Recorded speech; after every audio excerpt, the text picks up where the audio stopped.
Welcome, everyone. I'm going to give it a couple minutes before we kick it off, but this is super exciting.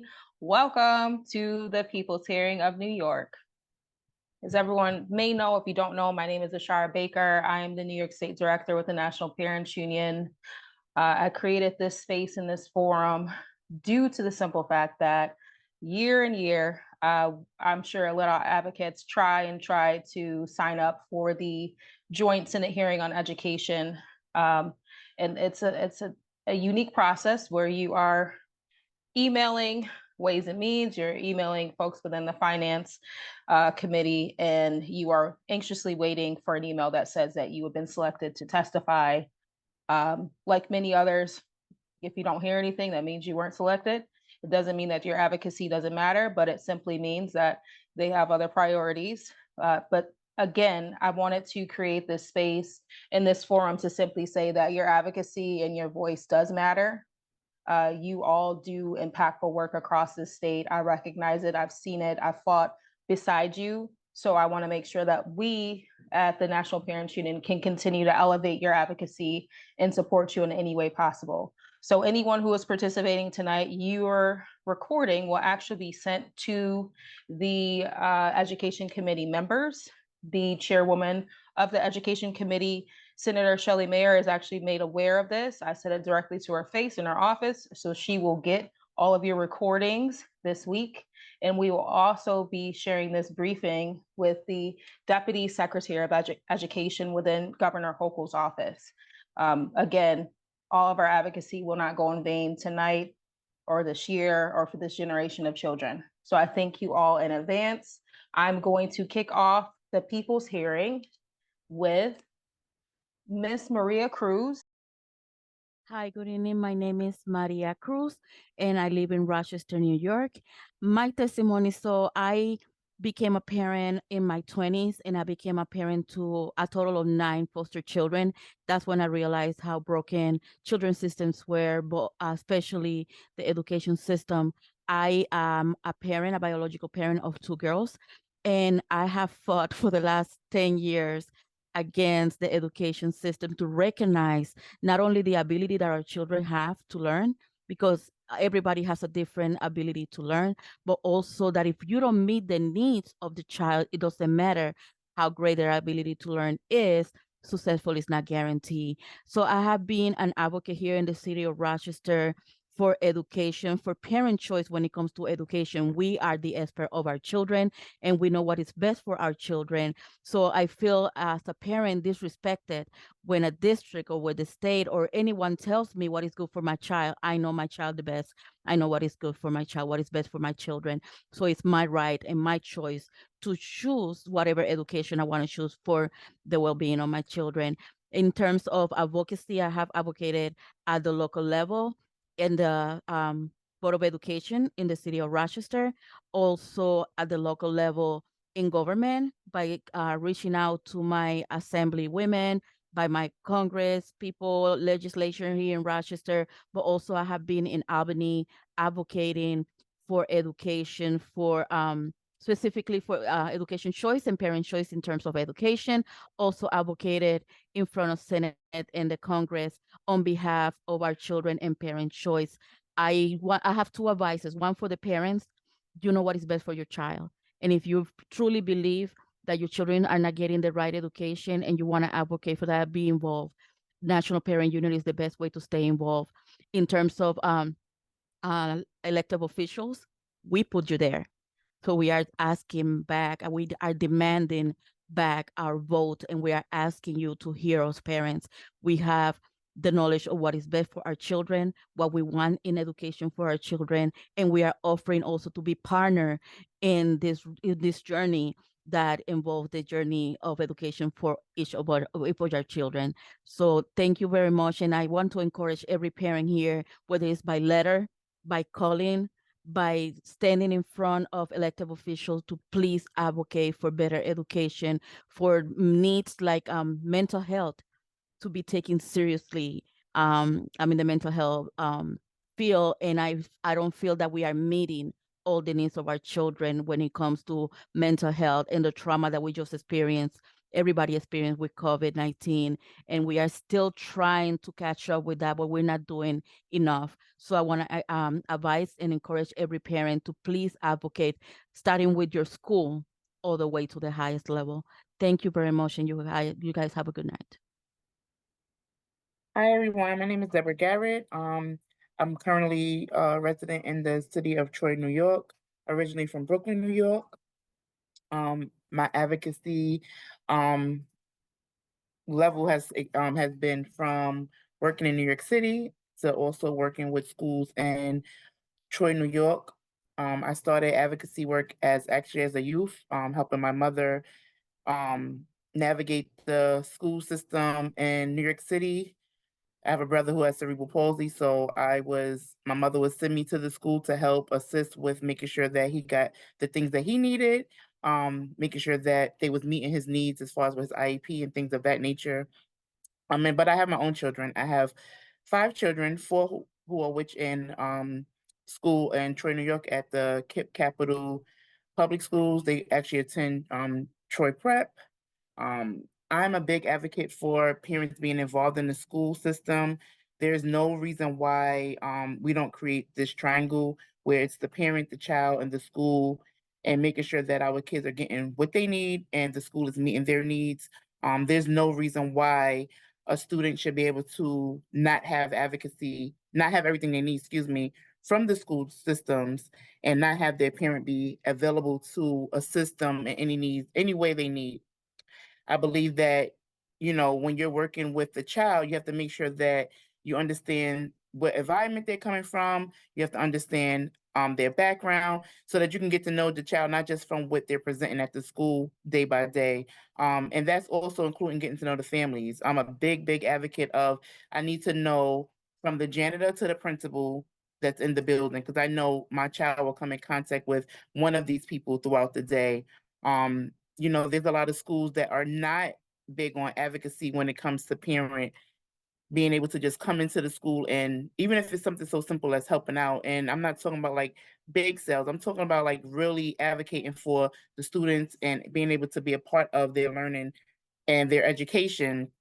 And another thing is that you have a lot of schools that only want to invite parents in when they need to be invited in versus having them come in frequently just to be a part of the community.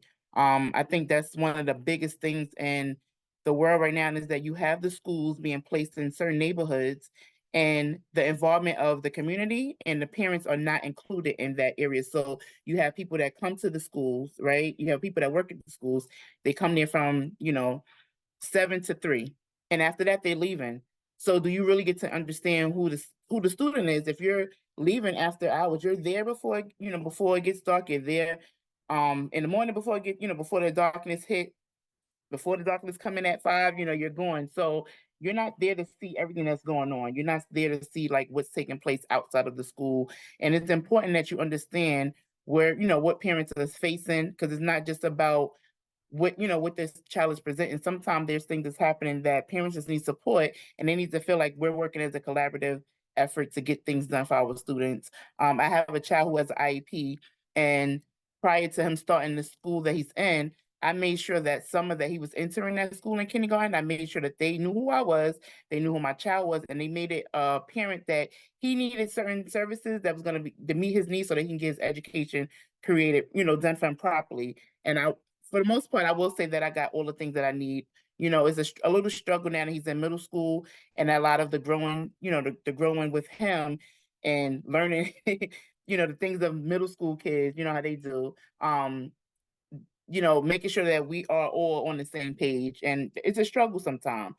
And I'm not the only parent that is facing that.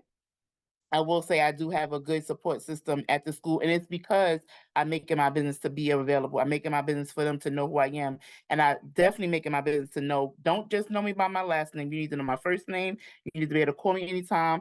And if you can't get a hold of me, you have his father's contact, and you have his first cousin who you can call her, and she can be there if I'm not able to be available. So I just think it's important to like let's include the parents at the beginning. Let's not just include them when we have politicians coming around or when we need funding, or we in the charter school where when we need to get our stuff renewed. Don't invite me to something when that happens. Invite me to the school when it's a normal day, and not just because my child is having a bad day, but invite me to the school because he's having a great day, or invite me to the school because you want me to support maybe another student that maybe their parent can't show up. Invite me to the school to be a support to that parent or to that family, because a lot of times parents aren't able to always show up, and then we get the negative blame as if we're not able to do what we need to do. But sometimes people don't have the extra support. So the village is always around. So like I said, I'm a big advocate for that.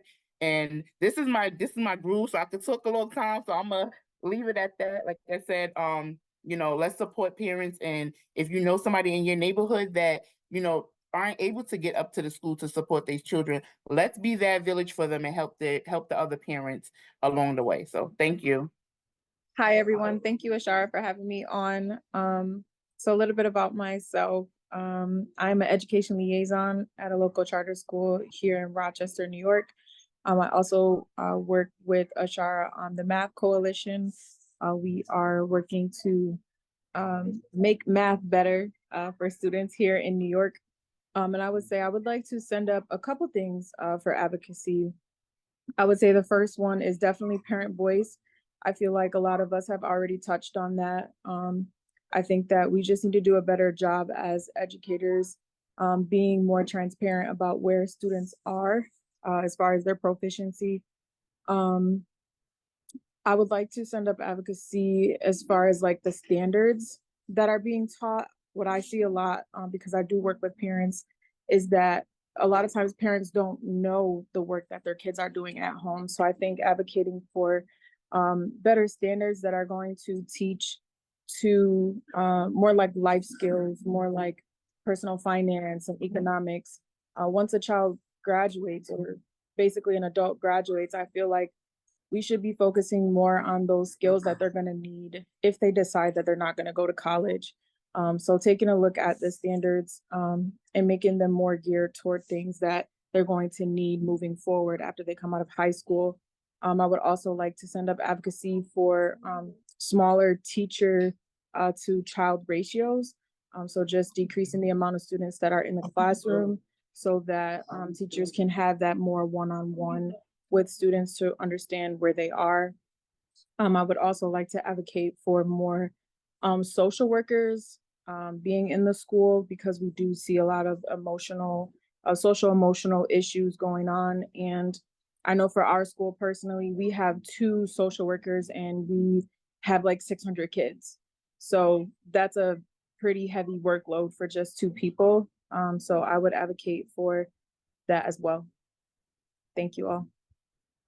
Hi, my name is Tai Ellis. I am a part of the West Prep Academy community, which is located on the Upper West Side. I am the PA president of this academic school year. And I just want to highlight how West Prep Academy is a successful middle school serving 89% Black and Brown neighborhood kids and 42% special education kids. We host an internationally acclaimed ASD Nest program. It's a zoned we co-locate with a zone elementary school, and some of those students articulate to WPA. In any event, given declining middle school enrollment in District 3, there's no shortage of middle school seats for the elementary graduates to articulate to. All this to say, if we were not under mayoral control, we would not be at risk of being pushed out of our building by an arbitrary vote from the Panel for Education and Policy. Under mayoral control, opportunity and achievement gaps widen more so than before mayoral control.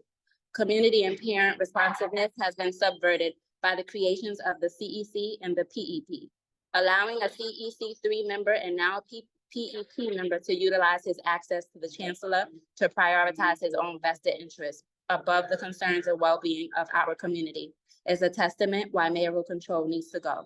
The proposed new site is inferior to what we are accustomed to and totally unacceptable for many reasons, including the total lack of outdoor space and insufficient facilities like a full-size gym, an auditorium, and a cooking kitchen, in a building that has dozens of doors leading from classrooms directly to the outside.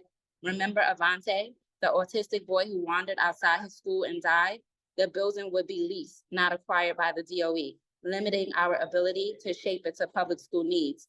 If it wasn't for mayoral control, West Prep Academy and PS 145 would weigh more heavily in the decision-making of what happens within our building and where our children go.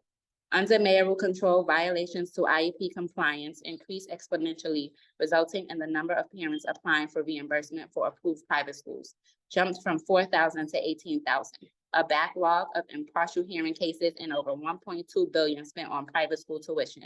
The decision to push out a successful ASD NEST program that serves Black and Brown students with disabilities will only contribute to hardships families are already facing when it comes to having their children's IEPs executed with fidelity and exacerbate an already overburdened impartial hearing process. I also just want to highlight that, mayoral control, he's able to appoint 13 members of the PEP, which can vote against or for a proposal, but they haven't really come to our location to see what greatness happens. I have a 7th and an 8th grade student at the current, in this current academic year, and they've always been a super scholar. They've over exceeded state exams since being at West Prep from elementary school. They're able to get 4 regions from this school.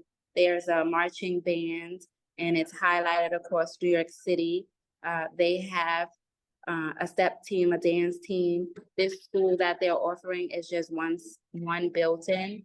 And I feel like if there wasn't mayoral control, and the CEC or SLTs could have a voice to communicate and convey what families actually need, would be more of a powerful statement, because the mayor may not even have a child who's invested or has to attend any elementary, middle school, or high school at this point, because he probably has an adult child.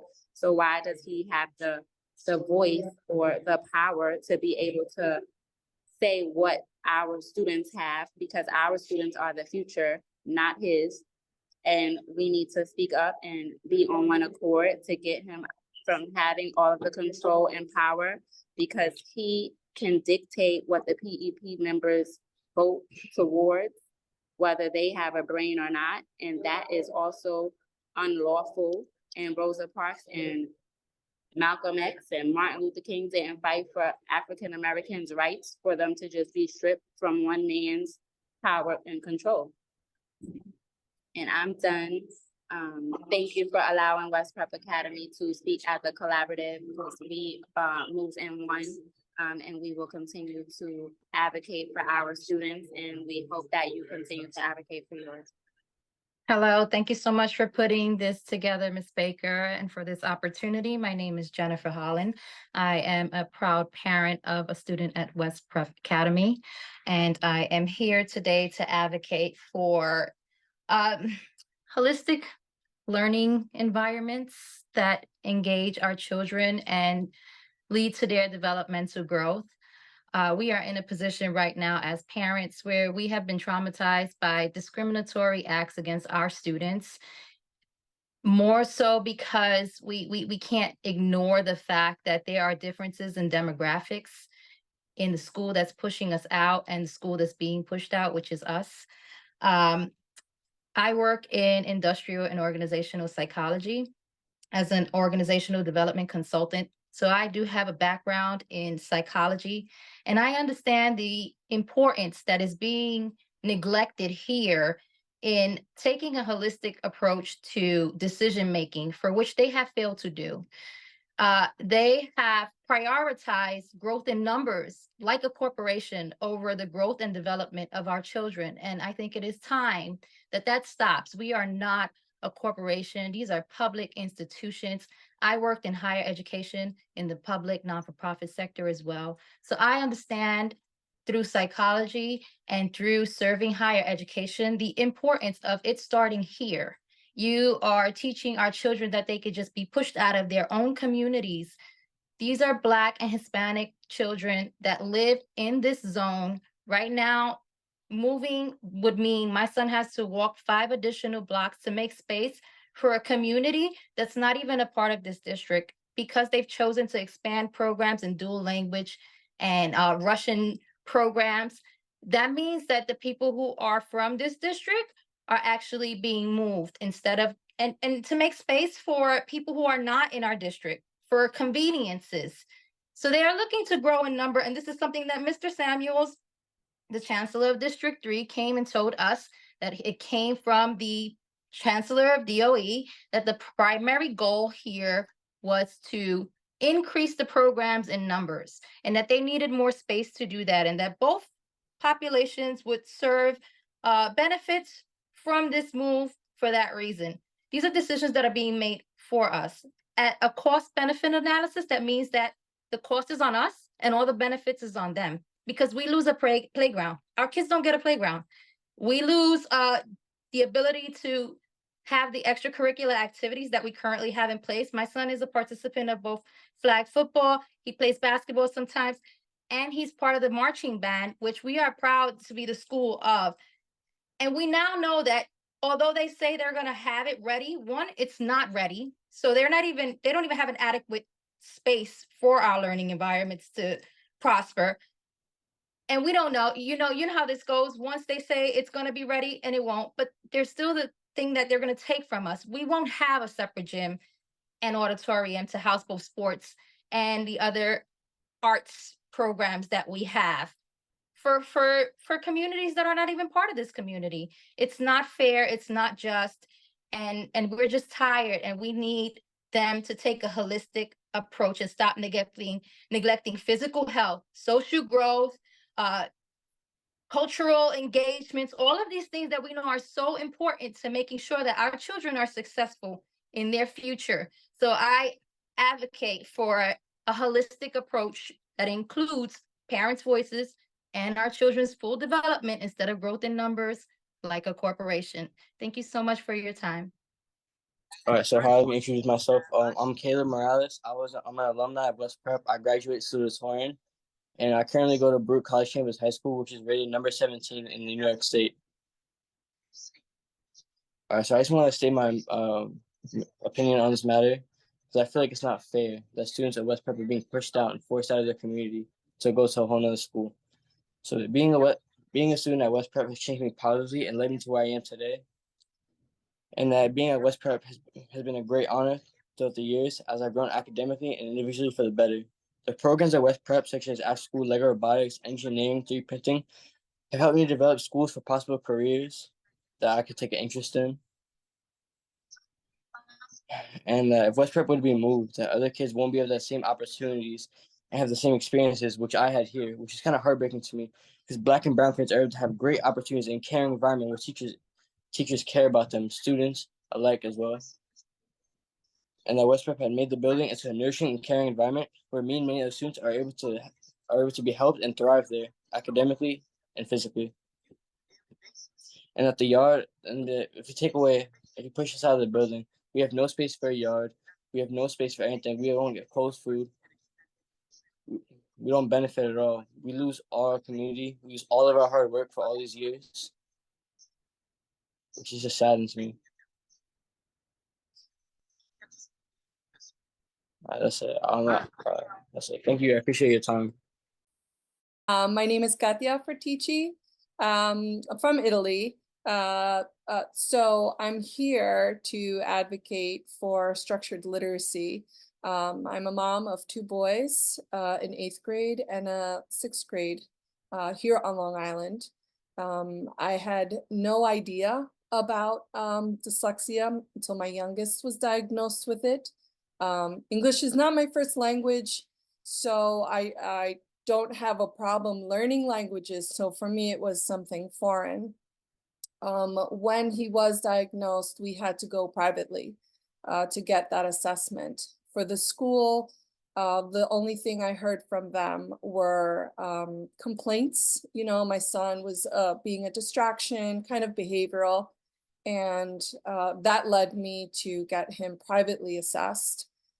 So I love all of the conversations before about parent advocacy. I found myself in that position because of this. When we did get him diagnosed with dyslexia, the school's response, their solution was to then remove him and place him in a self-contained classroom. So for me, that was a shock. They're supposed to be experts, the administrators. You come to them for their knowledge, their expertise. you know, and their work experience, and the fact that that was their solution, I couldn't believe it. So we looked into the structured literacy intervention and tutoring. I went back to school to get certified. So now I'm an interventionist. I went and got my master's, and it shouldn't come to that. They still did not provide him with anything, and he can read only because I taught him how to read. So he's going to school twice, essentially. He's going to school to learn all the other subjects, and then he goes to school at home to learn how to read. And I found that incredible. So now that New York seems to be pushing more towards the science of reading, of course, that makes me happy. But we are apprehensive because it just seems at the moment that they're just saying buzzwords and they're not really committing to it. It is structured, so there should be more guidelines that they're providing to the teachers currently working in the schools. There should be more support for them. There should be training, and it shouldn't come to the parents trying to find a way just so that their child learns how to read. So thank you so much. Hi, Ashara. Thank you. My name, as you said, is Tracy Young, and I live in Freehold, New York, a small rural community upstate New York. My passion for how reading is taught is quite personal. Several years ago, I discovered that my high school age daughter was dyslexic and actually struggled to read in a timely fashion. This started me down a path of discovery of, number one, how the brain learns to read, two, how reading is taught to children in schools, and three, how teachers are trained to teach reading. What I discovered led me to ask our local school board members and administrators a lot of questions. My persistence, alongside a willingness of the part of school board members and administrators to listen, combined with Emily Hanford's reporting on the issue, has brought about some really positive change in how reading is taught in my school district. This has included extensive professional development for teachers, because when you don't know what you don't know, you can't teach it. We're also changing our curricula to ensure that it addresses all of the 5 pillars of reading. And I wanted to speak today to share that change is possible, but it takes time and someone has to champion the cause. Not every school district has a school board member who is also an Orton Gillingham trained tutor and knows which questions to ask. Not every school has a school board member who has a dyslexic daughter and understands that there really is a right way to teach New York children how to read. My school district did, and we are fortunate. I'm here today giving a testimony because I firmly believe that working together will ensure that we make the necessary changes to how reading is taught and that it is implemented with fidelity across all schools in New York State.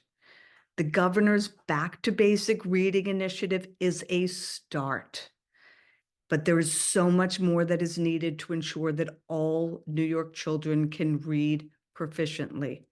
Our children deserve that. Thank you.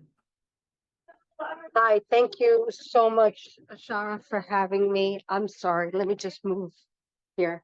I'm at a tutoring place for my son. I will make this short and sweet for everyone. My daughter Violetta and my son Vespasian are both neurodiverse children. My daughter actually is the first graduating class for Bridge Prep Charter School in Staten Island, New York. It's a school specifically designed for children with dyslexia.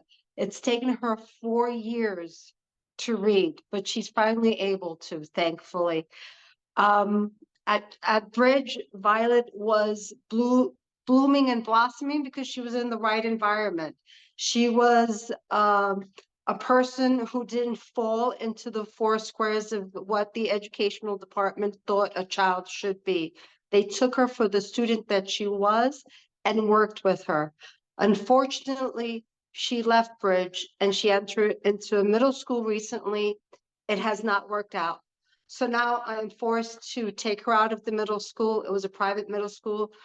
I am forced to take her out and I'm homeschooling her now while working full time. I have to now be forced to homeschool her and get sets 3 hours a day, 3 hours a week, excuse me. It is a challenge.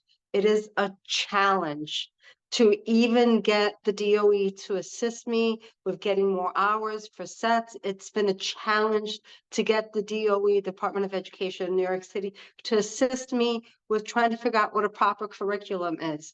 You're left on your own accord when you're a homeschool parent, and that has to stop because it's, as everyone has mentioned, it's a parent's choice, and it has become it's not even a choice anymore. It's become my duty to homeschool her because she wasn't blossoming, because she doesn't fit into the square that the Department of Education has told us our children has to fit in. They have zero regard for neurodiverse children. They have zero regard for children with learning disabilities. In 2019, there were 200,000 DOE teachers, 900 of them could only teach the science of reading out of those 200,000. It's not going to get any better. And at the last point, I think some say 70% of fourth graders can't read on fourth grade reading level. Others say 40% of fourth graders can't read on a grade level. I will say this in closing, and then I will get off. And I thank you. The New York City Department of Educational System spends $38,000 per year per student for 1 million students. That is $38 billion. $38 billion. And you have 40%, 40 to 70% who can't read, fourth graders who can't read on a grade level. And according to their own Department of Education personnel, when Carranza was in power, right, dictating what needed to be done, the New York City Department of Education system was nothing but a pipeline to jail. So I'm asking you, what has the Department of Education done with $38 billion? I thank you kindly for hearing me out today, and I thank you so much. I must get off because I'm in the middle of a tutoring center for my son, but I thank you. I wish everyone well, excuse me, and thank you so much, every parent here. Thank you. Hello, everyone. I'm Errol Bedford. I'm president of Higher Learning Network, and we're located here in New York. We are an educational consulting company that is now grown to be in a position to be a charter school management organization. And what makes us different is that we have been able to bridge the gap between the traditional public school system and the charter school world. We provide professional development services in literacy, leadership, math to traditional public schools and to charter schools in New York City. What makes us different, however, is the fact that we're not an idea as far as creating charter schools are concerned. We're a concept. So part of what our concept entails is the advocacy and the empowerment of parents when it comes to educating their children. In our development and going through the process of creating a charter school in the Northeast Bronx and in Syracuse, New York, we've been strongly engaging the parents of those particular communities as a way and means of developing and creating schools that they would feel proud of and be part of and be empowered to engage and have their children become successful in engaging our particular charter schools. What we found in developing our model, we developed our model through work with the Harriet Tubman Charter School in the South Bronx, which is now one of the top charter schools in New York State, despite being in the poorest congressional district in the United States, we found that parent advocacy was limited despite the school's success. So Higher Learning Network looked at that in engaging Harriet Tubman and developing our models and determined how can we get the parents more involved. And so that's why we reached out to the NPU, who we have watched for several years and seen the work that they have done, and have asked them to assist us in engaging parents right from the beginning, right from the development of a school, so they can feel empowered to be part of something that they have created for their children to become educated. And so, you know, I'm not gonna take too much time because we have other members of our group, but what I would say is this: get the word out there to everyone when it comes to advocating for your children. Latch on to organizations like the NPU who provide the resources and advocacy on your behalf. I think that's very important, and that's something that we at Higher Learning Network and our partners have decided to do, because we feel that it takes a village to raise a child, and it takes all of us to do so, and it's very important that the parents are part of that process. So we'll have information in the chat where you can see more about what we're doing at Higher Learning Network and how we have engaged the community in the development of our model. So I thank you for the opportunity this evening to speak about Higher Learning Network and what we're doing in New York City and throughout the state. And again, I thank Ashara Chalshir, who I've met online, and Ashura, I've known for the last couple of years. Thank you for this opportunity. You do great work, continue your work, and thank you for allowing Higher Learning Network to become a partner of the NPU. Thank you, everyone. Yes, good evening, everyone. My name is Reggie Stevens. I'm the Vice President of Higher Learning Network. And I don't want to really belabor, kind of expand on what Errol said, because I think he said it all about what we do. But I do want to talk about the model or the design that we are trying to implement in the charter school that we are trying to move forward with in the Bronx. And it was very interesting for me to hear the feedback from the parents, because it lets me know that the work that we've been doing with our parent engagement is working. Because everything that these parents mentioned on this call, we have built into the design of our school. Some of the key designs of our school will be teaching the science of reading. It's embedded in our mission. Also focusing on the 5 pillars of early literacy for the students in K through 2. And we're also going to be implementing a design of education that is a little different, because we're going to be blending conventional educational methods with progressive educational methods to make sure that all kids are learning and that we address all the learning needs and the learning modalities of all the students. So it's very, very refreshing to hear that the things that we saw in our data that kids need, those are the same things that the parents have noticed that their students need. So I appreciate the feedback from the parents. This really gives us more information that we can use to further our design of our school. If you want to even learn more about our charter school that we're trying to implement, we do have a website that you can visit for the upcoming charter school. We're in the process of submitting the application. Hopefully we'll get approved, but we're going to keep trying until it happens. I just wanted to say the work that we are doing in the New York City Public Schools via our professional development, we do focus on the science of reading. And we focus on making sure teachers are receiving the professional development that they need in order to implement the new focus of reading that the New York City DOE is pushing forward. So teachers are out there trying, and we're there to help them. We're not just about charter schools. our mission is to help students and teachers. So if they're in public schools, we're there for them. If they're in charter schools, we're there for them.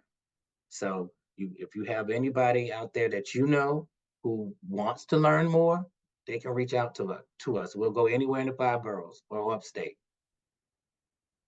Yes, hi, hello. Hi. Thank you so much. I wasn't expecting to speak tonight, but I will speak. I come from Black. It's the Black Latinx Asian Chatter Collaborative. We are a collaborative of 24 charter schools in New York State. And the special thing about Black is that all of our charter schools were founded by people of color. So they have to either be founded or led by POC. So that's what we do. And I myself lead the parent corps at Black, which is why I'm here tonight. So I have a parent corps of 25 parents from 12 of our member schools. And this cohort was created back in September of 2023, and we're still going to today. It's been hard keeping people engaged in our work because it's community organizing.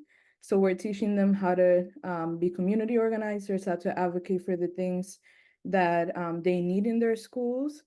And so we trained them from September to November, and then back in December, we had a People's Assembly where we came together, and then we invited people from our schools, we invited people from our communities, we invited school leaders, and then we had house meetings where people got to, again, express, just what they wanted, what they needed in their community.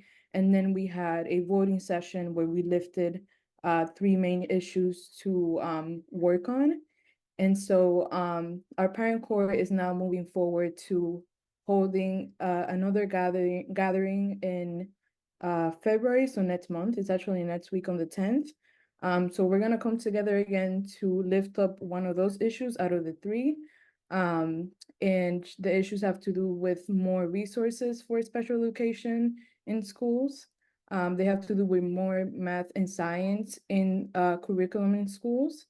And then they also have to do with more support for teachers. And then aside from those 3 issues that the parent corps has been working on, Black is also working on the READ Act. So the READ Act is seeking for more support for teachers of color. So we want increased loan forgiveness for teachers of color. We want more tax incentives for teachers of color, and we want an alternative path for certification because we believe that we want more people to come into the profession. I feel like we're losing our teachers and we want them to be able to go into the profession. So we want those 3 things. And then for charter schools, there are 2 main authorizers in New York State, and we're advocating for a 3rd authorizer with a focus on people of color opening up more charter schools in New York, because we believe in representation. We believe that it's not something that we believe, it's research, right? Like research has shown that when your teacher like looks and sounds like you learn more, right? You have more trust, and there's just a lot, like our lessons are more culturally responsive.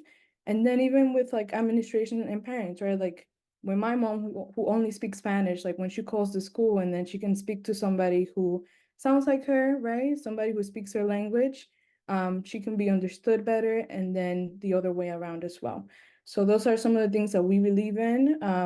If you want more information about the gathering that we are having next week, you can shoot me a message, and I'll gladly respond to you and talk to you more about Black and talk to you more about the parent corps and who we are and what we do. So thank you so much for this time.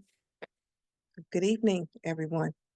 So as I was sitting here listening to all of you guys' testimony, I am a parent to a 12-year-old bright child who was diagnosed with autism at the age of 2, ADHD when she was 9, and with some behaviors. Now, we moved to New York City when she was a baby.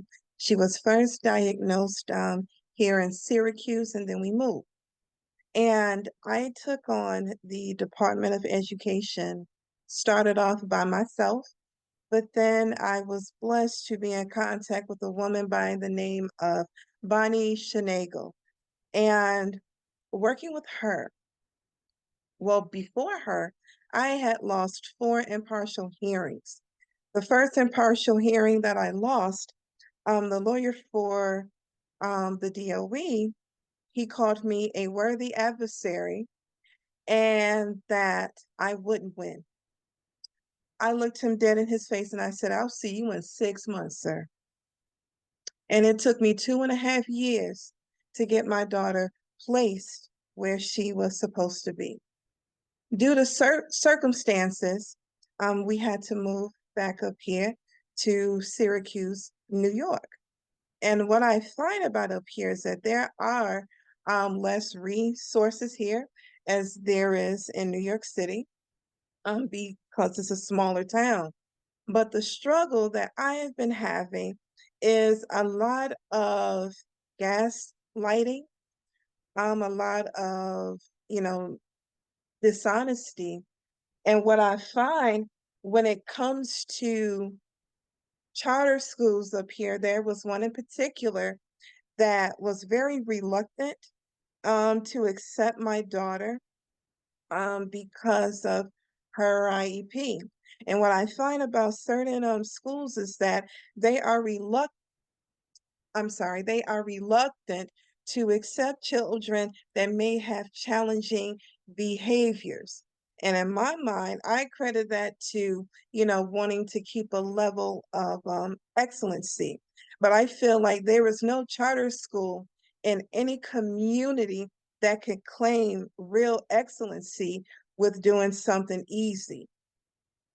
It's easy to, go with a child who doesn't have, too many things going on. But does that really prove that you are really a good school? No, not in my eyes. Now, when we moved up here, 2 school districts looked at my daughter's IEP, didn't even give her a chance to see what she could do in their schools, and sent her to BOCES. And I just now got her into a transitional class, which is a BOCES class, but it's in Camillus.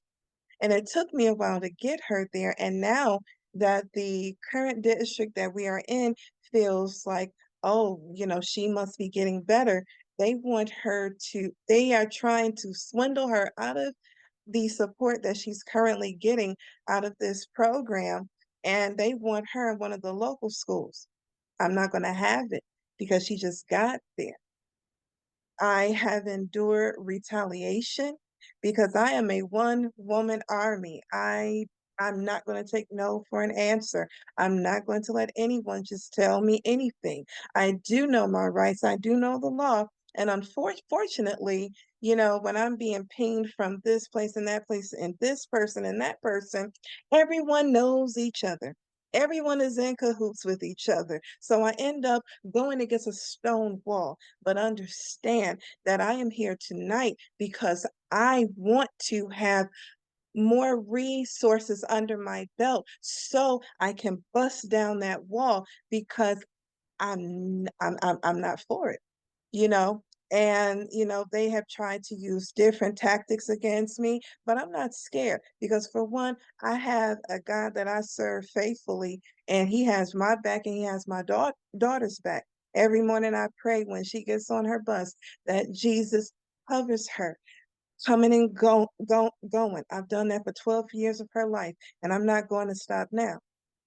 So I see the politics that are being played. I see the bureaucratic policies that are at play. And I want to have true and thoughtful backing so I can break them down. And that is why I'm here. Thank you. Yes, I wouldn't call myself an advocate. I'm just a parent who has a kid with dyslexia again, and I join all the parents who are advocating for structured literacy. I'm from Queens, New York City, and I would like to ask for appropriate dyslexia interventions, certified Orton Gilligan, Wilson, Barton, any type of providers in each and every school in New York, state and city.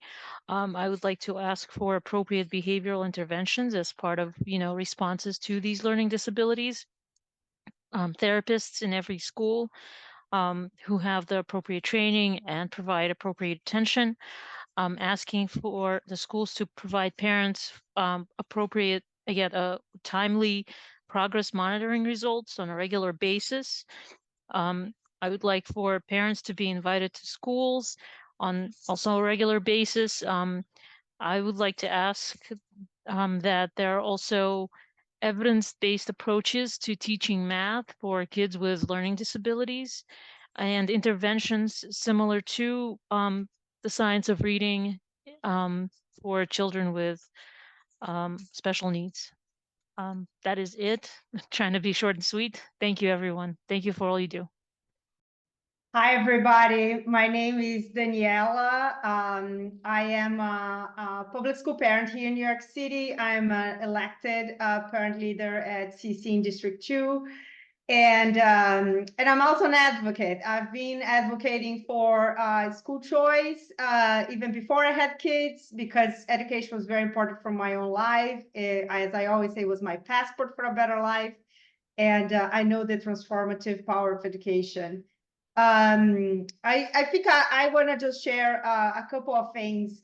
One that is very personal, and one, hi, Tashir, and one that is hi. Lots of people saying hi, and so one is very personal, and one is more what I think we need to do as as advocates. So one is I'm sure people here have mentioned already, science of reading. I have a little 6-year-old who is in the process of learning to read, and it's been very tough. I think, like many of you, I'm on the journey of trying to compensate for what's happening in school. He's at a school that uses Lucy Calkins curriculum. It is transitioning now to a more phonics-based approach, more based on the science. And like so many people who can afford, I have also hired a tutor, and I've seen tremendous progress when he has that that phonics tutoring. And so I think this is something that a lot of people here are working on, and it's very important, and it's the most important now, because in New York, particularly in New York City, we mask kids for a very, very long time.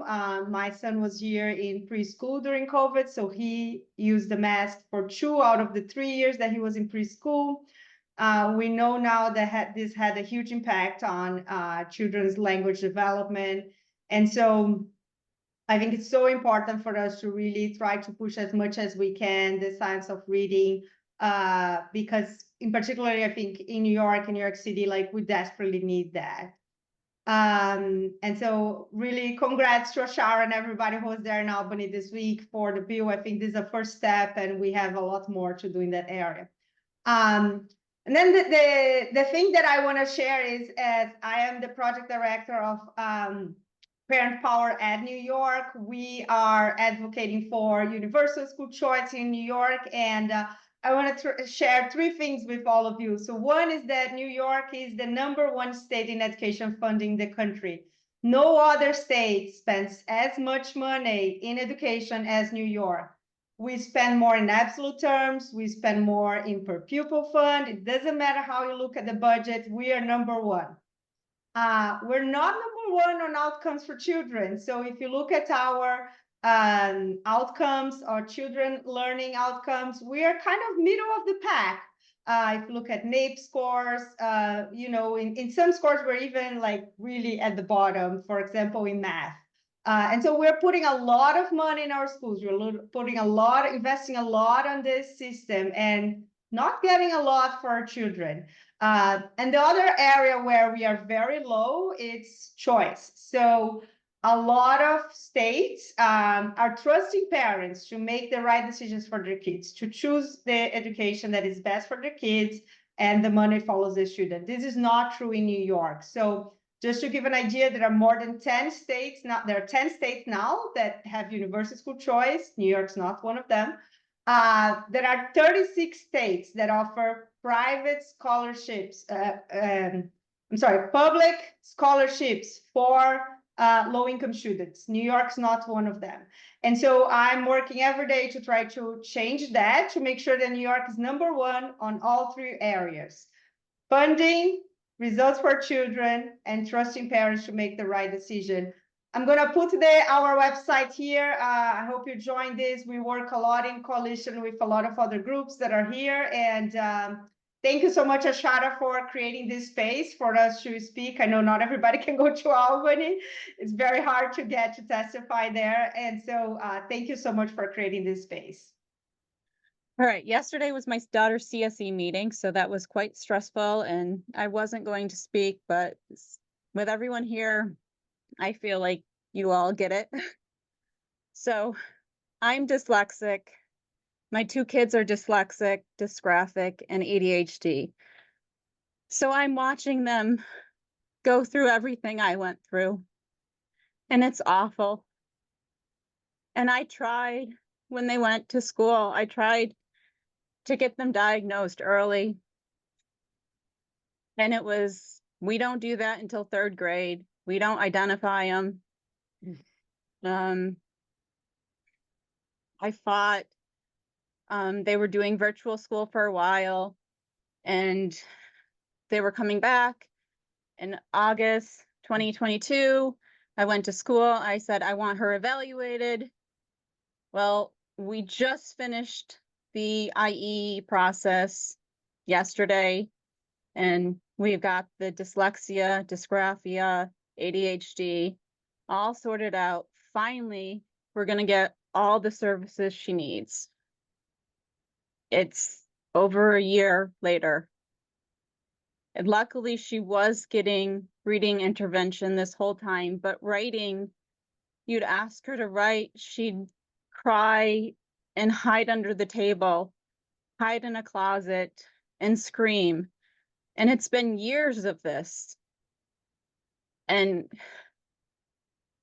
it's just, I mean, I don't know what I'm doing because I wasn't taught. And my mom sat with me next to a computer while I yelled and screamed about writing a paper about a white rhino, in middle school. And, I don't know what I'm doing. And I don't know how to help her. And now with reading instructions, she's coming home and she's correcting my phonics. Help. I'm in Western New York. My kids are in Orchard Park. They are working with a reading lead to change their instruction, so they're on the path, but they still are units of study right now with a little bit of U-Fly. So it's miserable right now. It's still awful. And we need change. And yeah, I mean, we're all struggling through it. I don't know. I don't know when it's going to change for them. And I don't know.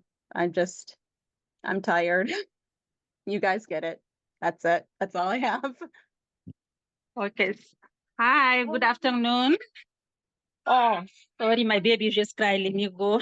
Wait. I'm Miss Yani Yau. I'm a proud parent of incoming students. I have three wonderful daughters that is going to incoming school.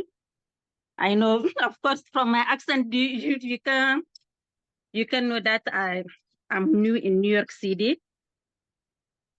Okay, I was born and raised in Niger, West Africa. English is like my 3rd language. That's why I do have this heavy accent.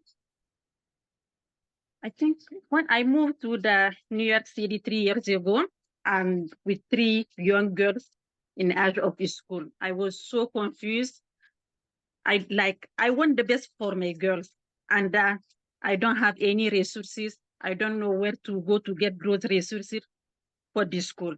Since education is everything in this life, and as parents, you always have to choose the best for your kid. That's why I want to Income, and the Income staff welcomed me very well in Bronxville, East New York. They let me feel like I am in my house. They even like look for an interpreter for me since my English wasn't that good, from a French country to an English country.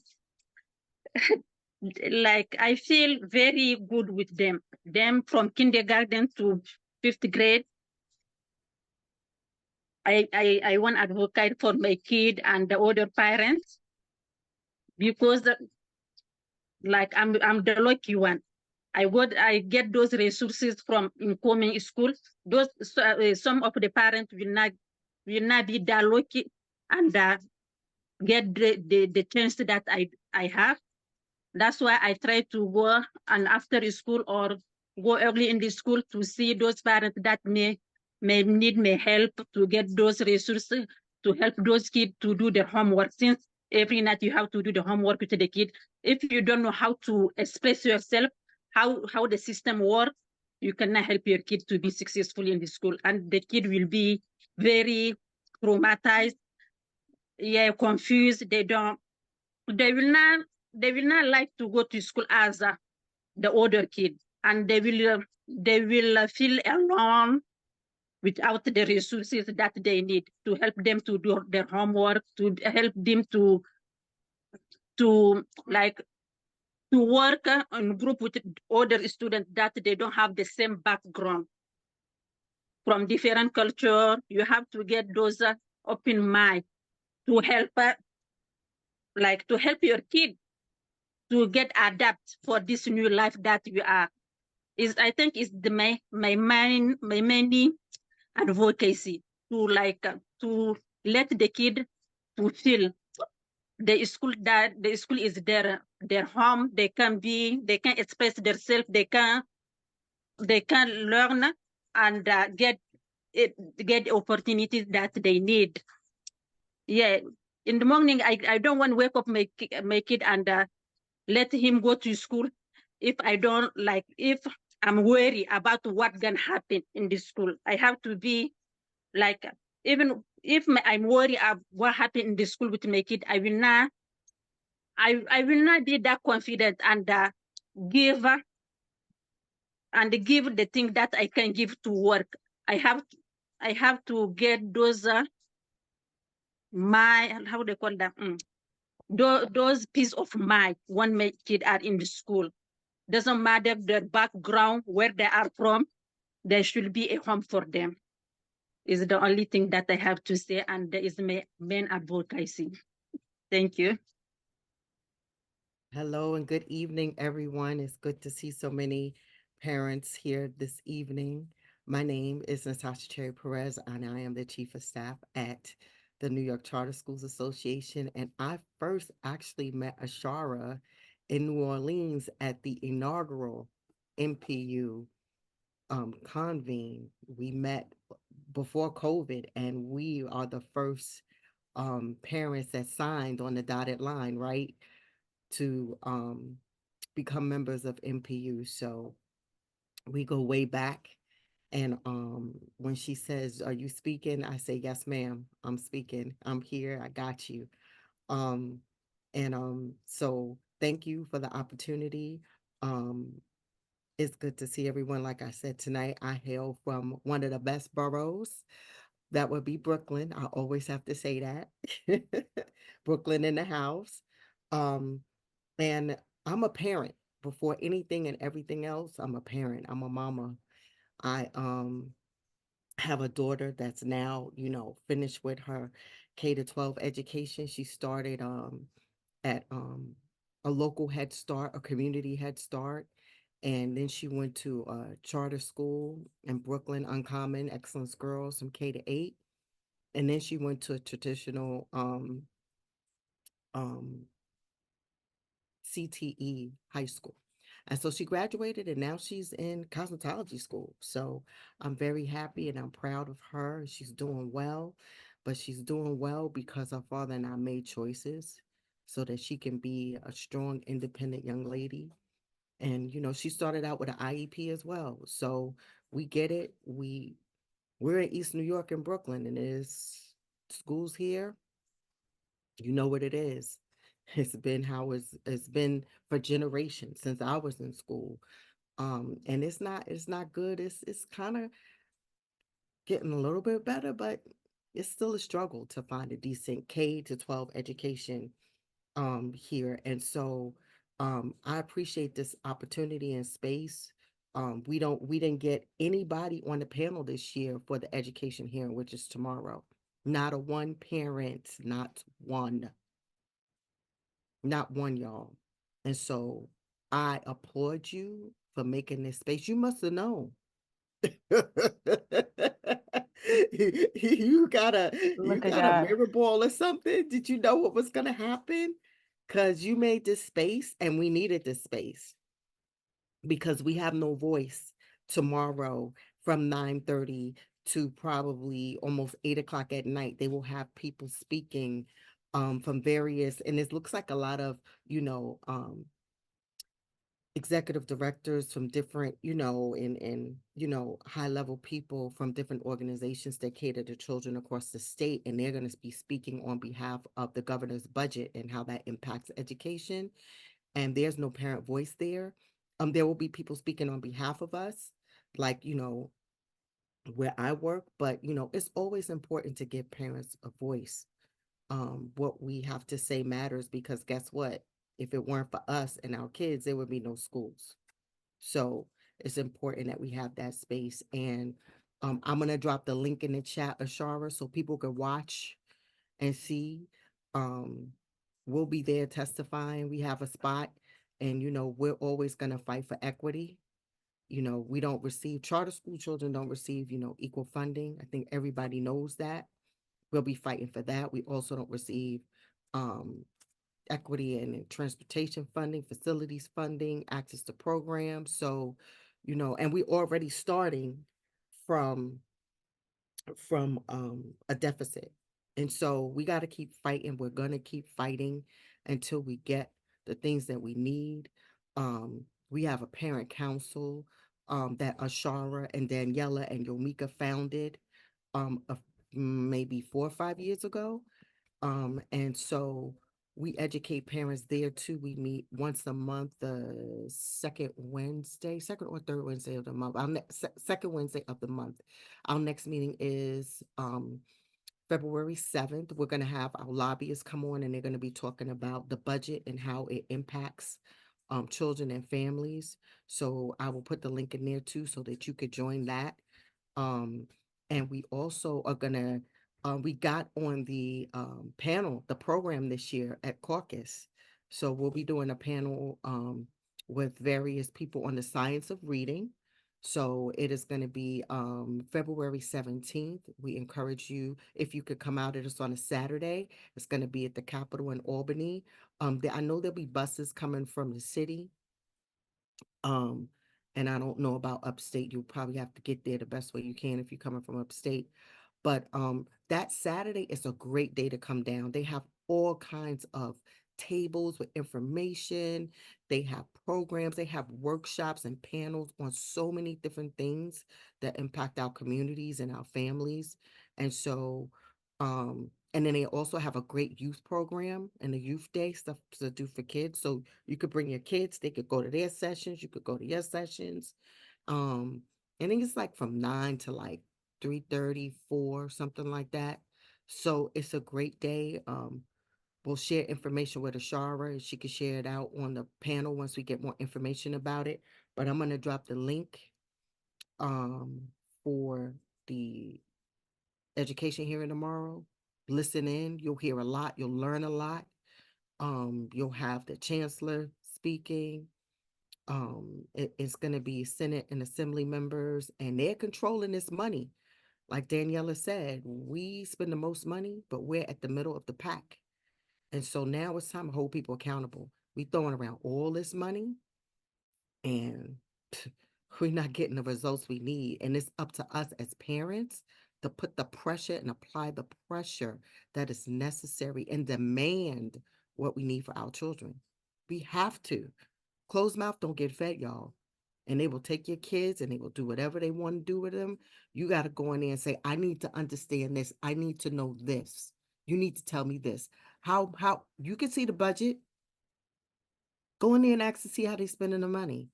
Go in there and ask how they're servicing your child, not only your child, all the children. Don't play no games with them. Don't play games with your kids. Please don't. And don't allow others to either. Go in there and apply the pressure because the money is there. It's just how it's going to be appropriated. So go in there and get what you need. You have the choice. You have a voice. Use it. Awesome. All right. So I am the mother of a third grader who attends Ballston Spa Central School District in upstate New York. And our school district adopted a high quality literacy curriculum back in 2019. And I'm here today to share with you the passion that I feel about the results of that decision. As you well know, with Governor Hochul's Back to Basics legislation, New York joins 37 other states around the country in putting laws in place that ensure students are being taught to read in ways that align with science. While it's somewhat appalling that instructional practices pursued in schools around the country were bereft of this knowledge until recently, I feel blessed that my son is growing up in a time and place where he will benefit from it in the future. One thing I'd like to put on the radar screen that I think can make New York's law a model for the nation is the importance of pushing districts to consider the full science about how children learn how to read. Many of you are familiar with the Reading League, whose headquarters are in Syracuse, and they have done the yeoman's work in elevating the importance of phonics, phonemic awareness, word recognition, decoding, and fluency. The science of reading movement would not be where it is without the Reading League, and the legislature is wise to seek its guidance. At the same time, there is more to the science of reading than just these foundational reading skills. I am impressed by the work of another effort, the Knowledge Matters campaign, whose scientific advisory committee is made up of a who's who of reading researchers. In a statement that they issued a year ago, this distinguished group of researchers said, foundational skills are literally meaningless unless readers can make sense of the words and texts. This sense-making requires knowledge that must be systematically built, not just activated, through instructional experiences and curricula that evoke curiosity and the desire to learn more. In short, knowledge matters. As a secondary social studies teacher myself, I couldn't agree more with this. The Knowledge Matters campaign recommends specific English language arts curricula that they feel do a particularly strong job of building background knowledge while also focusing on the foundational skills that science says are vital. The curriculum used in my school district and in which my child is thriving is one of those. It's called Bookworms. I have a more personal experience with this curriculum as my child's reading journey inspired me to return to school to pursue an additional master's degree in literacy. I ultimately decided to attend the University of Delaware for this endeavor, where Dr. Sharon Walpole, the author of the Bookworms curriculum, is an esteemed professor. My experience in obtaining this degree, which I completed last August, further strengthened my convictions that every child should be taught to read with not just a structured literacy curriculum, but it also must be complemented by a rich knowledge building ELA curriculum as well. I often hear people talking about learning to read and then reading to learn.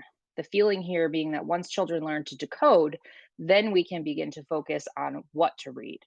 But if students don't have the oral language to recognize words when they encounter them, if they don't have a vocabulary to describe the world around them, or enough knowledge to build the mental filing cabinet so critical to retrieving things in long-term memory, they will never develop the ability to comprehend what they're reading, which is, after all, the purpose of the enterprise. Because of his experience with the Bookworms curriculum, my son has continually been exposed to rich vocabulary and literature which builds his knowledge of the world around him, and his writing rivals that of some of my high school students. This year alone, he has read and written about the Constitutional Convention and Congress, tornadoes and hurricanes, and even the Chinese Cultural Revolution. I am in constant awe of what he is becoming capable of thinking and writing about, all because of his exposure to such a strong curriculum. While I have some ambivalence about the legislature recommending a list of curricula, I am absolutely clear in my conviction that legislative language must include not just the mention of the importance of reading comprehension, but also make clear its expectation that English language arts curricula are being used in school districts around are rich in content that is built systematically over time so that all students are given the toehold they need to become strong readers. Thank you. I am the current president of the Black Child Development Institute. I am just a good troublemaker.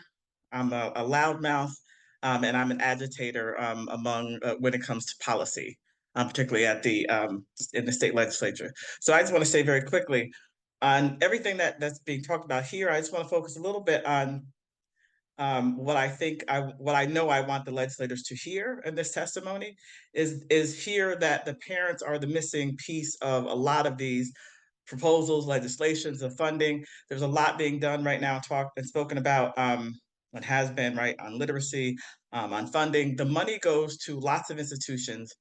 There's not a lot of funding, policy, perspective given to what do parents need. We all understand that parents are the first teachers, the all-the-time teachers, the at-home teachers, right? The teachers all the time. What supports do parents need? What strategies? What funding? What dollars? What access to resources? There's no way, for example, right, that what we're hearing now about the science of reading and what has happened and continues to happen, as folks have pointed out, with the curriculum, with the districts. Parents are finding that out now. There are many parents who don't know about this, right? That's a gap. Parents should be part of the process of whatever comes from this, and reversing or addressing this. Parents need to know what the curriculum is at the schools. There should be a process. The SED should be held accountable.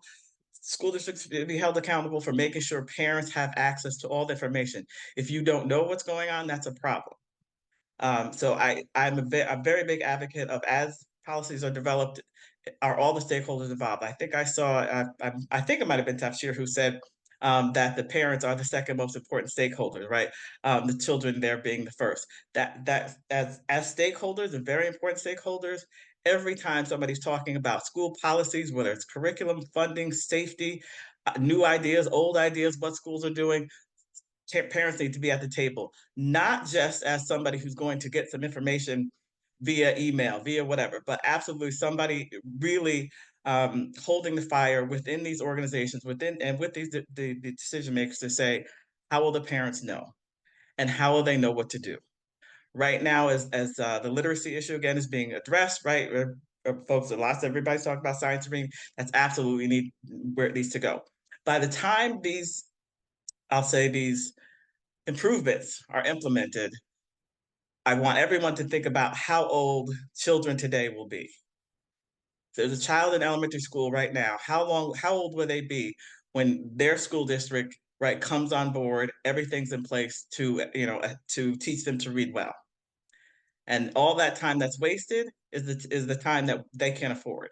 And that's where the policies fall down, the funding falls down, where right now there should be, as much as everybody's talking about what the school districts are going to do, what SED is going to do, what's funding is going to go to them, what policies are going to affect them, there needs to be a conversation. What are we doing for parents right now who are at home with their children, who have been for all these years miseducated, uneducated, right? Undereducated, excuse me. What are those resources that they need? Who's making those calls? Are they listening to NPU, right? Are they listening to parents in your own communities? Are you listening to the parent council folks, right? And that, I think, is one of the biggest pieces of advocacy that can be done right now, is to demand, right? Parents are part of this.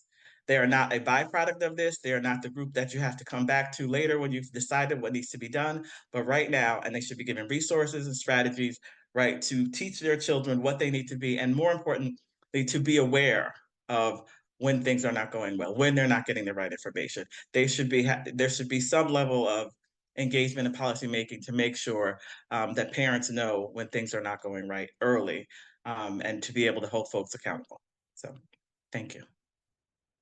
This wasn't originally part of my testimony today, but I was just in my kids' school today to pick up one of them, and I saw the other one go to his lunch and I had to just wave to him through laminated glass and like couldn't go say hi to my baby. Like it was so like I get the safety part, but they have pushed parents so far out of schools that that is a bigger problem that nobody talks about. It's all, oh, safety, we have to keep people out, but like you have to let parents in. But on the side note, my name is Tiffany Tangle. I have 3 children. My oldest is in 4th grade, and he is why I'm here today. He has several learning disabilities, dyslexia, dysgraphia, ADHD combined, sensory processing, and because of all of it, anxiety. So we started in kindergarten. Before that, I knew that he was having problems like learning his letters, learning how to write his name. He was my oldest, so it felt very hard to teach him, but I had nothing to compare it to. He was my first. I'm thankful because his pre-K teacher was the only teacher I've ever had who came to me and said, "Hey, I think you should have evaluated for OT. He's like not cutting his scissors right. He's not writing like where he should be." So he did. He started OT at 4 years old. He's still in it today in 4th grade. And like I said, she was the only teacher that's ever said anything to me about him needing more help. Since then, I go to the teachers, started in kindergarten when he'd bring home stuff that he couldn't do. And I say, I think he needs, I don't know if it's more OT, if he needs something else, but this isn't working. Like, oh no, Andy's so great. He's such a great kid. We're not worried about him. So that was the first time I realized that if your kid isn't behavioral, they don't worry about him and it gets just pushed aside. We came to the same teachers and said, hey, we think he has ADHD. We're seeing this at home. No, we have kids running out of the classroom or under desks. He's not doing any of that. He's so well behaved. Well, there's a lot more that goes into ADHD than that. And telling the parents no and dismissing their concerns is not helpful when I've come to find out now that even though they're special educators and they're this and they're that, they're not taught on individual disabilities. That was made clear when, after COVID shut down and I saw for myself, because I became, his primary teacher, there was no sending him to school to learn. He had to learn at home. And I had to research and figure out what was going on with him. And it took, 2 years to get the full diagnosis of what he has and to get him help. And in that time, he went back to school in 2nd grade, and I said to a special education teacher that had worked with him for 8 months or 7 months at that point, and I said, hey, I see dysgraphia because you can see it. It's the writing piece, but I also really think he has dyslexia.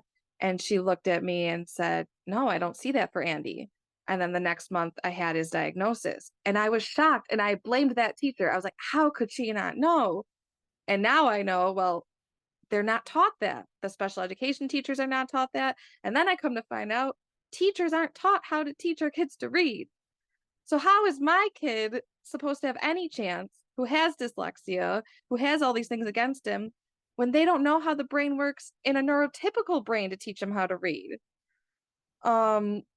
So that's where I am at. I have advocated very hard for my child. I have advocated to his school. I've advocated to the school board. I've advocated to our assemblyman and our senator. They've signed on to some of these literacy bills, which I'm thankful for. My school is starting to listen this year, and they are starting to make the change towards science of reading. It's the first year that neither of my son, my 4th or my 1st grader, they're not being taught Skippy Frog and Eagle Eye, which every year until now they have been. It's heartbreaking because I saw during COVID his reading teacher telling him this, and it made no sense to me. I don't know how it made sense to people for so long that was teaching them when the pictures go away. Like you can't look at pictures to learn to read. You have to know how to read the words. So with proper, I've seen the science reading like cropping into where my kids are getting it, and I've seen the change in both of them. So there's a ton of bills on the floor for literacy. I know the governor is now on board with some of it, and it's a first step. And like the last person said, Umika, like, I know my kid is probably going to be in high school by the time any of this is really fully implemented in a good way. I mean, hopefully it is. But I'll keep advocating because I've seen it. I've sat with my kid and I've watched him struggle. I've watched him be in kindergarten and not want to go to school and start to chew on his clothes that he never did before, but he was so stressed and he wasn't a behavioral, he wasn't getting it out in a loud way. He was holding it all in. There's a lot of change that needs to be made. If you're sending your kid to school and you're thinking he's getting a special education teacher, and you come to find out that that special education teacher is not really a specialist in any of these kids' disabilities, and they're just trying to get through their day too, it's hard. School's hard, especially when you have neurodivergent students. And I just am glad to have the chance to advocate, and thank you all for being here. Good evening. It's so wonderful to be here. My name is Pamela Bradley. I am an advocate, former principal, and I advocate for students in underserved communities in communities like Brownsville, Brooklyn, East New York, district, or CSE 5 in particular. I am also a recent graduate. I just got my graduate certificate from Indiana University in dyslexia, and am currently in an educational law program at dyslexia, and I'm just really fighting for kids. I'm advocating for I'm advocating for the science of reading to move forward. I also want to advocate that funds towards research in the science of reading be allocated for in New York State for more research. My last paper was on the topic of Black students, the science of reading, and dyslexia. The article, Delivering on the Promise of the Science of Reading, the Children's by Nicole Terry, pushes back on the one-size-fits-all rhetoric that is forming behind the more recent push of the science of reading, noting that despite the number of years it has been around, and despite the current popularity that science of reading has gained, the science of reading, and this is a quote, is not benefiting Black and brown children at the scale and there at scale, and there appears to be no clear solution to solve this problem. Terry's not knocking all aspects of science and reading, but really challenging educators and researchers to continue research and continue questioning. If you look into other researches on this, you're looking at other folks that Sean Robinson, who looks at the fact that there is not any studies really on Black males in particular and dyslexia. And so I'm pushing for more research in the state of New York on how do we then use what we're learning in the science of reading to also help better teach students of color, because we're seeing that there is some discrepancy in the results of the science of reading for Black and brown students. I'm advocating also for teacher certification for our most vulnerable students in New York State, and that's our students with disabilities. I'm advocating for school choice options for students with disabilities, especially in areas that are underserved in CSE 5, which covers District 19, 23, and 32. When we say we want school choice, it means that parents would have students with disabilities, especially students that need a 12-to-1 setting, and they're only assigned to public schools in the district and do not have the opportunities to really go to any of the charter schools. And I'm not advocating charter schools, but if a parent would like a choice for their child to have a 12-to-1 setting outside of the Department of Education, there is one school between District 19, 23, and 32 where a parent with a child with a 12-to-1 can be served in the charter school. I'm advocating that charter schools also be required, and New York City public schools be required to have teachers who are certified, not highly qualified, certified by New York State to teach students with disabilities. Too often my practice, the parents that come to me are parents who have students in charter schools, and their teachers do not have a certification in special education. They may be considered highly qualified because they have a degree, but they're not certified in having been tested in or taking classes in special education. They may be currently taking classes. I'm advocating for the fact that any student who has a teacher who is not certified 1 year should be guaranteed to have a teacher who's been certified in special education in subsequent years. I am getting too many clients that are coming with teachers for years that have never had a certification, a teacher that's been certified in special education. And these teachers are sitting in ICT classrooms without certifications. They are teaching SETs, special education teacher support, and these teachers don't have a special ed license. And so I'm advocating that New York State joins other states that are requiring all teachers, whether in New York City public schools or New York City public charter schools or charter schools throughout the state, to require teachers to have a certification. And I agree with the last speaker when we're talking about not just certification in special education, but we also need to look at reforms for teacher training programs so that teachers coming through these programs accepted by New York State are required to not only have a special ed license, but more than 6 credits in teaching reading, and also having more information on how to teach students really with disabilities. And that is something that doesn't only affect special needs teachers, but any teacher in the state of New York, whether they're special education teacher or general education teacher, will deal with students with disabilities. I believe it's 57% of students with disabilities will spend 80% of their day in general education classroom. So it doesn't only behoove us in New York State to require special needs teachers to have training with students with disabilities, as well as science of reading and everything else, but it also behooves us to have general ed teachers with significant knowledge of how do we educate our students with disability.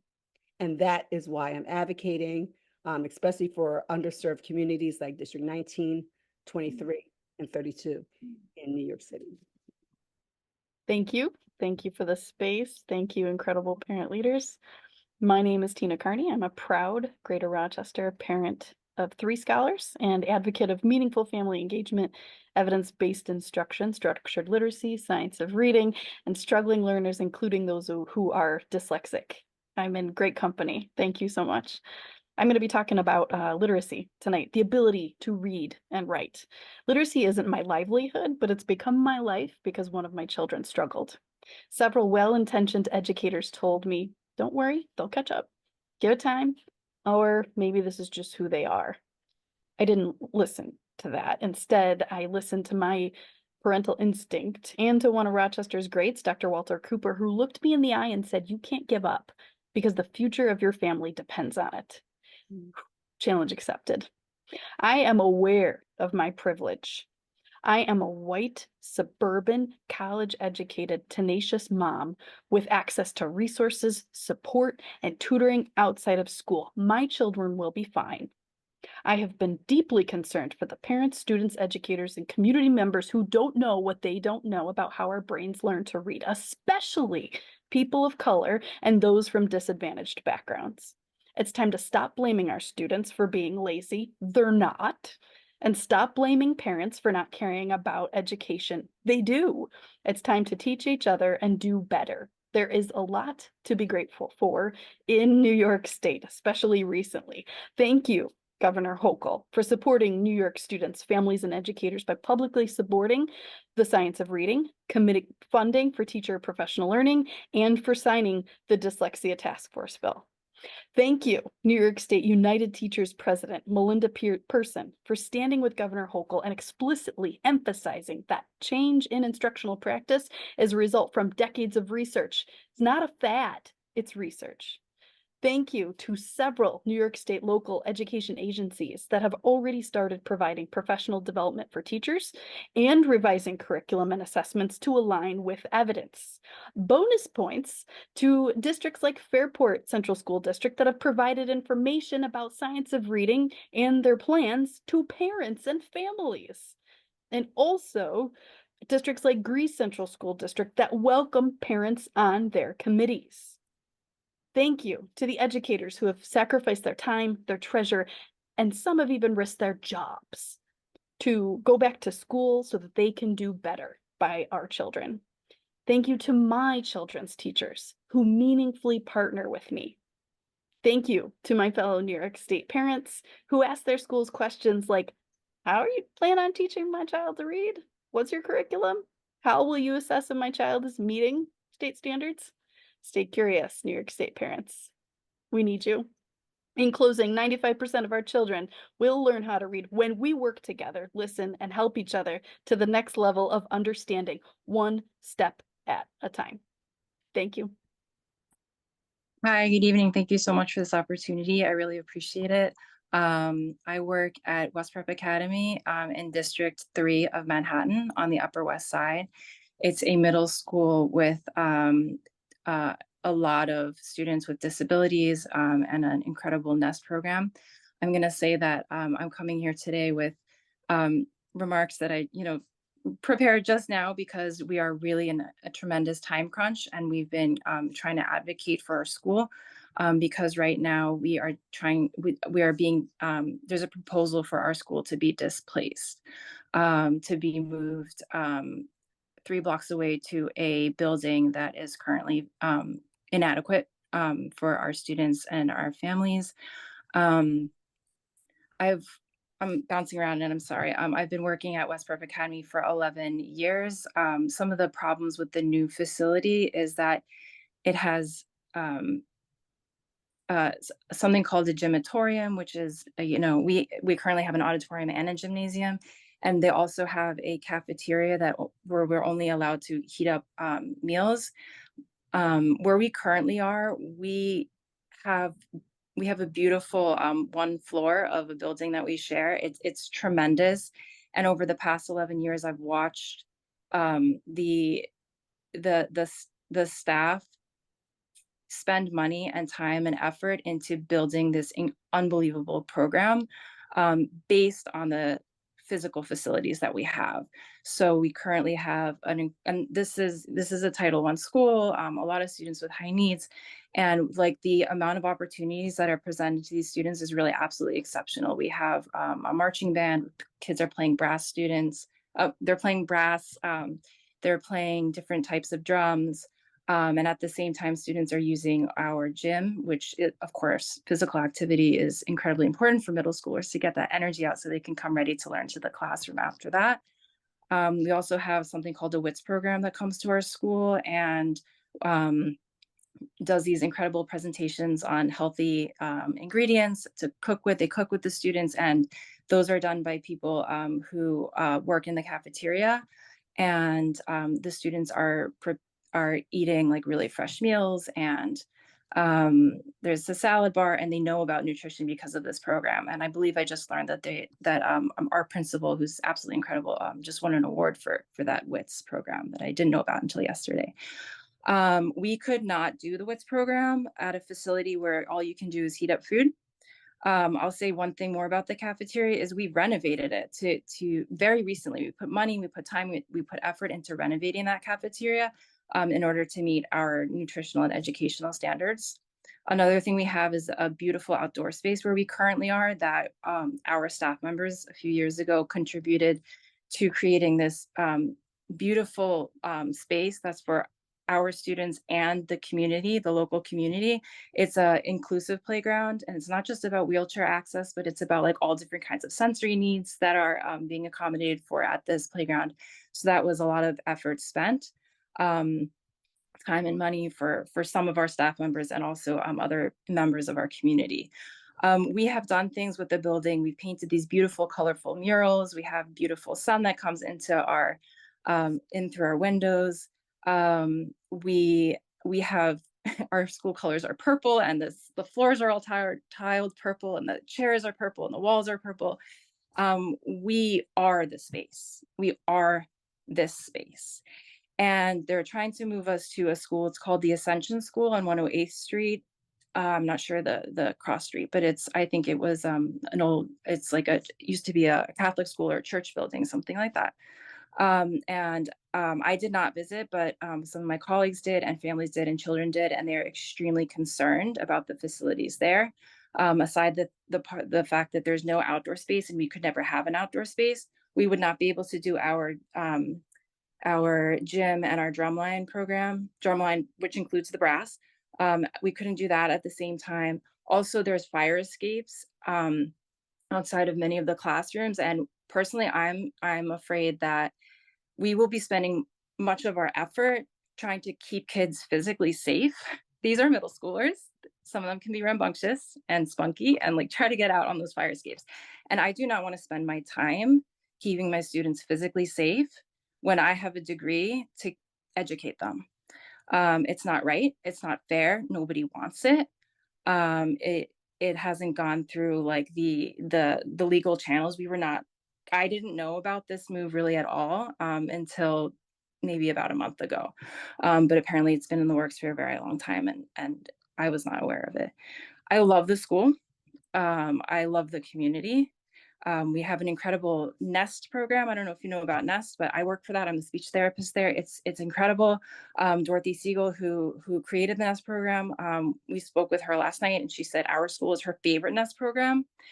It's the only NEST program in District 3 for middle school, and it was specifically chosen because of our wonderful, beautiful space. That is not going to be okay. And I think it's a 5-story building in Ascension, with kids with sensory needs and all these stairs and all these fire escapes and all these things it's just the whole situation is going to set us back. Maybe all those, maybe the 9 out of the 11 years that I've been at the school, we would have to revamp everything. And like I said, we're built into the brick and mortar of the school at this point. We would not be the same school if we had to move sites. So thank you for hearing me. I'm speaking 100% from the heart. It's urgent because there is a vote coming up in March with the PEP committee who will make the final decision. Thank you. I was listening to most of the testimonies as far as what's going on in various communities. I'm a teacher at West Prep, so Brooke kind of highlighted most of the issues that we're currently going. I guess missing some finer points. So the proposal is to basically we co-locate schools with elementary school. For the past 2 years, apparently, one of the parents who found himself on the PEP committee has been pushing with their principal to have us essentially evicted from the building. And it's kind of it's disingenuous because we do flexible programming to work within our own footprint. I try to listen to the PEP meeting. The other school, we had a Office of Space and Planning Commission meeting come in last year in March. They toured the building, toured both schools, and they deemed in writing that both schools are fine. There's no need for additional space. Come September, the other school, they decided they wanted to open up more additional programming to essentially operate outside of their footprint and try to create a space issue. But once again, we're still operating well within our space. They're operating well within their space. But somehow they went above and beyond and around the superintendent to the chancellor to get a one-on-one meeting to come in and view the school and essentially make an executive decision that he wants us to move. Then it kind of got played to us that it's a new site that's potentially opening up that's a few blocks away, and we want both schools to view it. Upon viewing the school and looking at how there wasn't any renovations done in this century for the school, it's old, outdated, it has safety issues as far as there are literally emergency fire escape doors in all the classrooms on the south side of the building. So for middle school with special need kids, having fire doors with access to fire escapes on the 4th, 5th, and 3rd floor, and but technically not 2nd floor because there's no classroom. On the 5th, 4th, and 3rd floor, it's a huge safety concern. What if a kid wants to, let me see what this button does. Let me see if I can walk out on this fire escape. It's an issue. As Brooke mentioned, there is no outdoor space. So we're going from having a yard where we have 40% of our student body are special needs, where the district average is only 20% of student bodies are special needs. So there are schools who don't have even a self-contained class, but we have two. So we're moving essentially Black and brown kids who are coming from the projects, which are a block away, to school that's slightly further away, but we're giving them lesser facilities and lesser accommodations for potentially dual language Russian program for parents who are not in the district. So just off of the top, you're moving Black and brown kids out of facilities and accommodations that benefit them, that help them grow, and on record showing that there's academic growth that's phenomenal for them, for white Russian people who aren't from the neighborhood whatsoever. We've had a town hall meeting after the fact, when basically the when the superintendent realized that we weren't going to just sit here and take it laying down, that we were going to move. One of the parents started a petition. We have over like 1,700 signatures. So we're supposed to have a joint town hall. Somehow it turned to only a town hall with our school, because the same parent who's been trying to get us out, he cited imaginary safety concerns with our school, our parents. Superintendent just kind of listened to him and determined that it's going to be a separate meeting. So it's like they're not really following all the chancellor regulations. They're loosely following them, and then some it's kind of disingenuous as far as what they're doing, and it's just to kind of check off boxes. So it's difficult now, because even I mean, the entire student body in the school, everyone knows what we're kind of going through in the fight and what the space looks like currently. So it's kind of hard. So when we have these kind of meetings and things like that, even the students, they're trying to figure out, like, why do we have to move? Like, we're fine with our space, why do they need more space? And those are the actual words from the kids, not like we're telling you to say this. It's just like, we don't know. And it's also weird because, well, not weird, but it's also kind of hurtful, because some of the kids, they come from 145, meaning they went to elementary school there, they stayed in the building to come to middle school with us. You see some of your teachers that are still there, and it's just like, no, we don't really want you guys here. And it's not the teachers, it's realistically, it's really only just the admin, their principal, that kind of has their own I don't want to say vendetta, but just in their own mind that this is theirs and they can do what they see fit. But I don't want to ramble on any longer, but just to kind of make others aware of I guess the fight that we're going through. So just to wrap up, next month it should be on the PEP agenda as far as proposal. So we're trying to petition and sit with panel members to see if we can secure possible no votes in advance of that, or if we can even push back the vote altogether. But that's essentially where we're at this point right now. Members of the committee, I come before you today with an urgent plea for the future of our state's children. As we grapple with the disheartening reality that only 4 out of 10 kids in New York are reading on grade level, and a mere 3 out of 10 are performing adequately in math, we cannot turn a blind eye to the desperate need for comprehensive education reform. The stakes are high, and the time for action is now. I commend Governor Hochul's commitment to ensuring that every child in the Empire State learns to read. Leadership on this crucial issue is both commendable and necessary. The statistics we face are not just numbers, they represent the aspirations, the dreams, and potential of countless young minds. We cannot allow a situation where a majority of our students are left behind, struggling to grasp fundamental skills that are the building blocks of their future success. The heart of our plea lies in the dire need for high-quality curriculum, professional development for educators, and inadequate resources for our struggling students. These components are the pillars upon which a strong, inclusive education system stands. Quality curriculum ensures that every child receives the education they deserve, unlocking their potential and preparing them for their challenges ahead.